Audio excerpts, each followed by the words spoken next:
This is just a podcast to make a point that human beings have always adapted to climate change. If we go back to our ancestors, we evolved starting from the bipedalism, where our ancestors started to walk up on two legs. Then it led to changes in the connection between the spine and the cranium, and various theories exist about how the brain got bigger.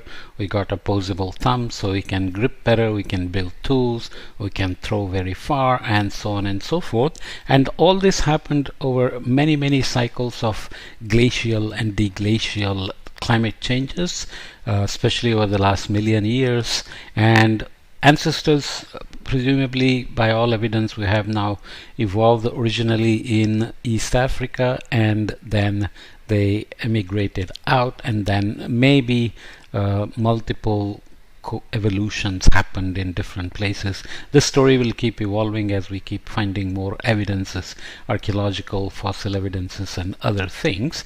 This book, basically called Climate Changes in the Holocene, looks at human adaptation as well. It has a lot of details on paleoclimate proxies and how the climate evolved, which we have covered elsewhere, so I'm not going to do that. So I'm just going to quickly show a few things about how humans have responded just in the Holocene after the last ice age ended, and we started transitioning from hunter-gatherer kind of lifestyle into settled agricultural lifestyles, and agriculture itself evolved by domesticating wild grasses like wheat and rice, and then came corn and other things. We have then gone on to do now industrial agriculture at massive scales, producing billions of tons of grains and produce every year.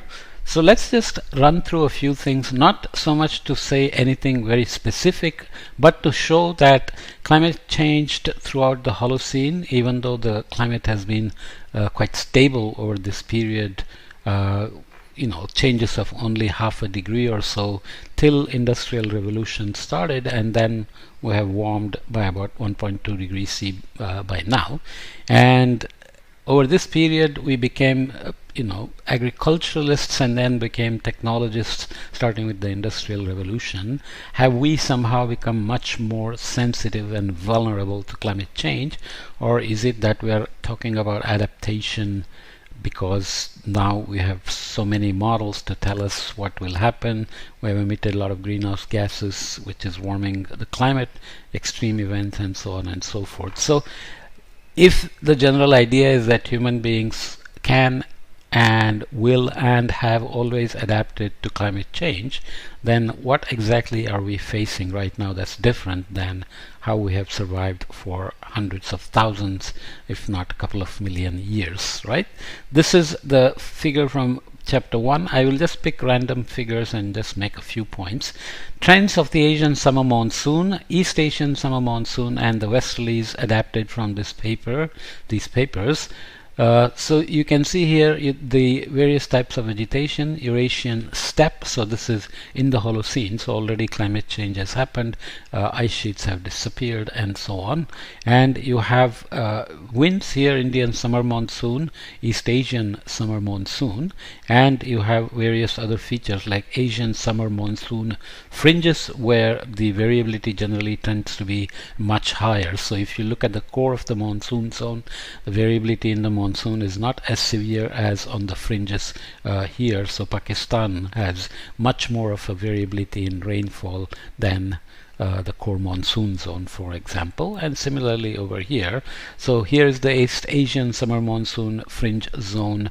IAMC is here, the inner Asian mountain corridor, and archaeological Baikal sites have yielded a lot of information on human evolution and so on, which is somewhere up here. Baikal Lake here. Okay, there are caves where evidences have been found. There is the intertropical convergence zone and the Bronze Age sites, early Holocene ITCZ. So over time, rainfall distributions and the heavy rainfall regions and semi-arid arid regions have shifted around, especially if you go into Africa here, and we will look at some of those things. So here is a broader site of showing archaeological diggings that have yielded lots of the evidence. So this is now dry Sahara. Over time this ITCZ has moved. During the Holocene we know that there was a greening of Africa when civilizations moved from the Nile River Delta out into the west, and then they migrated back. There are civilizations here, the Mohenjo-daro Harappans, Mesopotamians, agriculture evolved here, and so on. What is obvious is that civilization or human beings have always relied on fresh water as a major attraction for settling down and growing as a civilization or a society, and then there have been lots of adaptations along the way based on the resources, fishing, tools, the Bronze Age, Iron Age, and then the Industrial Revolution. So even now water tends to be one big item of concern issue of concern as to how freshwater availability, access, quantity and quality are changing and will continue to change because of global warming. So many of the adaptation responses in the Holocene and before have always been related to rainfall distribution changes, water body changes, and so on and so forth. So this is just to look at the changes over the last 120,000 years ago, where Homo sapiens became predominantly the species to survive. All the other coexisting Homo lineages basically disappeared. Neanderthals probably were around as late as 26,000 years ago. Maybe Floresiensis was around during the deglaciation.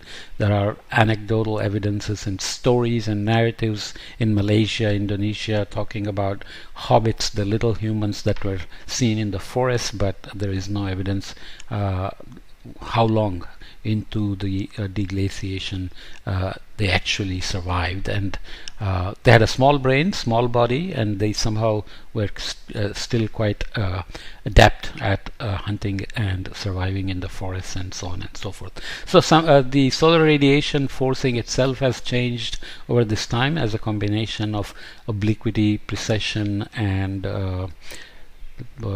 ellipticity. So we have had these marine isotope stages. I have looked at all these details in a course I have called Climate Change and Climate and Human Evolution. So I won't go into the details here, but the point I want to make is that we as a species, before we became agriculturalists here in the Holocene, you can see Holocene is relatively stable compared to the variations in sea level and isotopes changes, and these are depths of cores and so on typically. So this is eustatic sea level construction, and you have various measures of oxygen isotopes talking about temperatures. So you have abrupt and slow changes that have occurred throughout the 120,000 year period when humans spread out.